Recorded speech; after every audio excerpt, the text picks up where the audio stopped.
El embarazo adolescente y la violencia sexual contra las mujeres son un cruel flagelo al que están condenadas miles de niñas y adolescentes peruanas. Dos serios problemas a los que debemos hacer frente como sociedad, primero a través de la educación. Enseñarles a los niños, niñas y adolescentes en las escuelas a reconocer y cuidar sus propios cuerpos, a respetar a sus compañeros y compañeras y a cuestionar los estereotipos de género que condenan a las mujeres a una vida con menos oportunidades. Acá estamos hablando del derecho a la educación de los niños y parte del derecho a la educación implica también la educación sexual integral, o sea, la dimensión de la educación en la sexualidad integral, para que los niños y niñas aprendan, además de valores de respeto e igualdad, aprendan también sobre sus derechos, a respetar derechos y a cuidarse a sí mismos. Que a partir de la implementación de una educación sexual integral, lo que hacemos es evitar dos de los más graves problemas que tenemos en el país. Primero, es formar a los docentes, a los estudiantes para evitar violencia sexual. Y uno segundo, atender un problema de salud sexual y reproductiva. Ambos casos en el país son altísimos, sobre todo cuando las estadísticas nos dicen que tanto la violencia sexual como los problemas de salud sexual y reproductiva se concentran en niñas y en adolescentes. Las cifras de embarazos adolescentes son escalofriantes. Nada menos que el 13% de las mujeres entre los 15 y los 19 años ha quedado embarazada. 13 de cada 100 adolescentes peruanas están embarazadas en este momento o ya se han convertido contra su voluntad en madres. La educación sexual integral busca precisamente que los niños, niñas y adolescentes reciban información de acuerdo a sus edades sobre sexualidad humana, para revertir estas dramáticas cifras que se mantienen constantes desde hace 2 décadas. Yo le he preguntado a todos los directores de los hospitales de Lima Metropolitana que me digan cuántos partos han atendido de menos de 15 años. Entonces estoy haciendo esa ruta y una vez que tenga esa cifra, la estoy cruzando con los certificados de nacidos vivos y lo que nos vamos a encontrar es que hay cientos de niñas en Lima, menores de 15 años, que han dado a luz en los hospitales. Pueden haber dado a luz fuera de los hospitales y que muchas de ellas son víctimas de violaciones sexuales de sus propios padres, hermanos, vecinos, etc. La educación sexual integral también apunta a formar niños y niñas capaces de identificar si están siendo víctimas de un abuso. Se les enseña también a los niños y las niñas desde muy pequeños a conocer su cuerpo, las partes íntimas de su cuerpo, ¿no? Se les enseña a rechazar tocamientos que tienen que ver, por ejemplo, con las partes íntimas de su cuerpo, a poder detectar, como te decía, que están ante un acto de violencia a ellos mismos o sus compañeros o sus hermanos.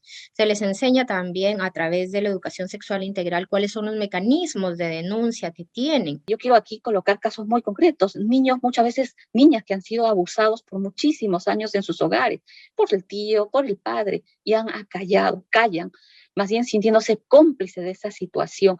Entonces, si más bien lo sacamos de ese encuadre, entendiendo desde una lógica de derechos, eso más bien permite visibilizar y denunciar e incluso ir contra una lógica también de impunidad. Sin embargo, existen sectores conservadores que se oponen a que el Estado imparta educación sexual en las escuelas, pues consideran que solo los padres tienen derecho a tocar estos temas con sus hijos. Sin embargo, muchos padres no lo hacen porque carecen de las herramientas para ese fin. No es que estamos cediendo la responsabilidad, nuestra responsabilidad. Lo que estamos haciendo es que más bien el Estado asuma parte de un derecho que nos corresponde también a nosotros como padres y que complementa seguramente con la educación, ¿no es cierto?, que también podemos dar desde los hogares. Entonces, no puede verse como algo que está en competencia o que es algo que se contrapone sobre otro. No, tenemos que entenderlo desde una perspectiva que el Estado más bien es garante de algo. Lo cierto es que en la elaboración de esta política pública sí participaron representantes de los padres de familia. Todos estos procesos, todos los documentos, desde lineamientos hasta resoluciones ministeriales, siempre pasen por procesos de consulta. Y creo que eso ha sido muy sano para este tema y para varios otros temas en el sector.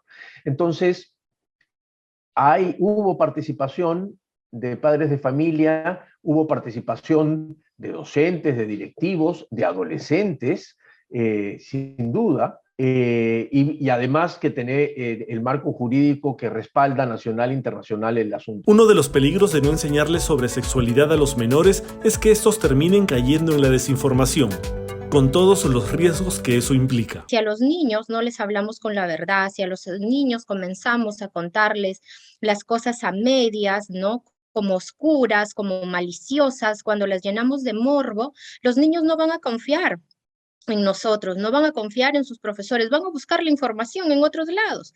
Y obviamente en este mundo virtual, ¿no?, que ahora es mucho más necesario ¿no?, por la pandemia que estamos atravesando, obviamente los niños y las niñas van a encontrar la información en las redes, ¿no?, en otros lados, información que puede, cuando no está acompañada de una explicación seria, respetuosa, ¿no?, una explicación amigable de acuerdo a su edad, se va a llenar de miedos, de creencias que no son las adecuadas, ¿no? Y va a tener información que los va a confundir. Por ejemplo, dicen en algunas personas que las chicas cuando están con la regla son infecciosas.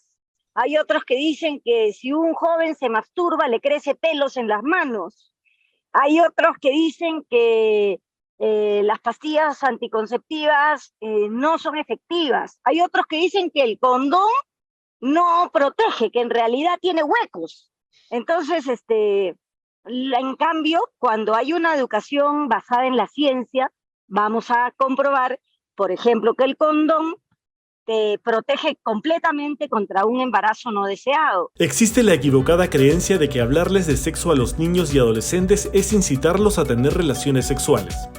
Otro de los mitos más difundidos es que decirles a los niños que la homosexualidad es una orientación sexual los va a homosexualizar. Uno no se hace homosexual, así como tampoco se hace heterosexual.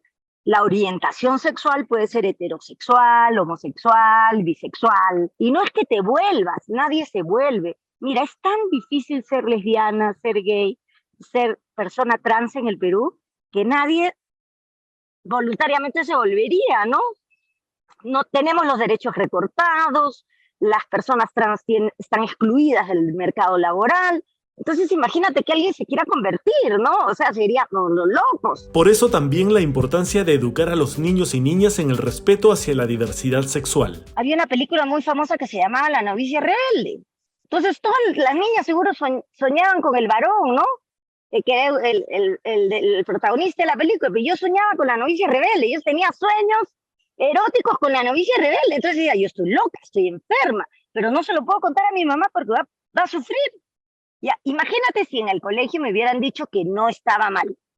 Hubiera sido una niña más feliz, porque fue una niña feliz, pero tenía muchos tormentos y sentía una inmensa soledad porque no tenía esa información. Pese a que los lineamientos para la implementación de la educación sexual integral están vigentes desde el año 2008, la Defensoría del Pueblo ha detectado que hasta el año 2020 en la mayoría de las escuelas prácticamente no se ha implementado. Los lineamientos no son conocidos por todos los docentes en las escuelas, ¿no?